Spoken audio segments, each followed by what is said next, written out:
ಸ್ವಲ್ಪ ಗೋಬಿ, ಅರಿಶಿಣ, ಉಪ್ಪು ಹಾಕಿ ಸ್ವಲ್ಪ ಕಾಸಬೇಕು. ಪುದೀನ, ಜಿಂಜರ್ ಗಾರ್ಲಿಕ್, ಒಂದು ಸ್ವಲ್ಪ ಬೆಳ್ಳುಳ್ಳಿ, ಪುದೀನ, ಜಿಂಜರ್ ಗಾರ್ಲಿಕ್ ಇವೆಲ್ಲ ಪೇಸ್ಟ್ ಮಾಡಿ ಹಾಕಿದ್ರೆ ಮತ್ತೆ ಸ್ವಾದ ಬರ್ತದೆ.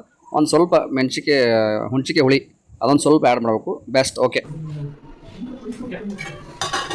ಇಂಥ ಸ್ಪೆಷಲ್ ರೀತಿಯಾಗಿ ಗೋಬಿ ಮಾಡೋದು ನಮ್ಮ ಹವ್ಯಾಸ. ಅದ್ರಾಗೂ ಸ್ವಲ್ಪ ಆರ್ಗ್ಯಾನಿಕ್ ಪದ್ಧತಿ ಬಳಸಿ ಒಳ್ಳೆಯದನ್ನು ತಿನ್ನೋದು ನಮ್ಮ ಹವ್ಯಾಸ. ಇದೊಂದು ನಮ್ಮ ಮನೆಯವರು ವಿಡಿಯೋ ಮಾಡಕತ್ತಾರ ಮುಂದೆ ಅವರು ನೋಡೋದು. ಗೋಬಿ ಟೈಪ್ ಹಿಟ್ಟು ಹಚ್ಚೋಕೀಗ ಸೂಪರಾಗಿ ಬರ್ತದೆ. ಶೇಂಗಾ ಎಣ್ಣೆ ಸ್ವಲ್ಪ ಬುರುಗ್ ಬರ್ತದೆ, ಅದು ಗುಣಧರ್ಮ ಹೆಂಗೆ ಇರ್ತದೆ ಗಾಣದ ಎಣ್ಣೆದು. ಹಂಗೆ ಗಾಬರಿ ಆಗೋದಿಲ್ಲ.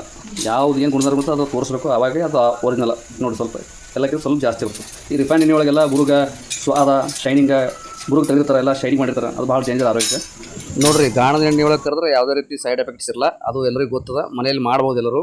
ನೋಡಿರಿ, ಎಕ್ದಮ್ ಫಸ್ಟ್ ಕ್ಲಾಸ್ ಕ್ರಿಸ್ಪಿ. ಹೋಟೆಲ್ದಾಗ ಮಾಡೋದಕ್ಕಿಂತ ಭಾರಿ ಆಗ್ಯಾವ. ಯಾವುದೇ ರೀತಿ ಸೈಡ್ ಎಫೆಕ್ಟ್ಸ್ ಇಲ್ಲ. ಸಾಧ್ಯ ಆದಷ್ಟು ಮನೆಯಲ್ಲೇ ಮಾಡಿರಿ. ತುಸು ತಿನ್ನಲಕ್ಕ ಚಲೋ ತಿನ್ನಿರಿ, ಆರೋಗ್ಯವಂತರಾಗಿರ್ರಿ.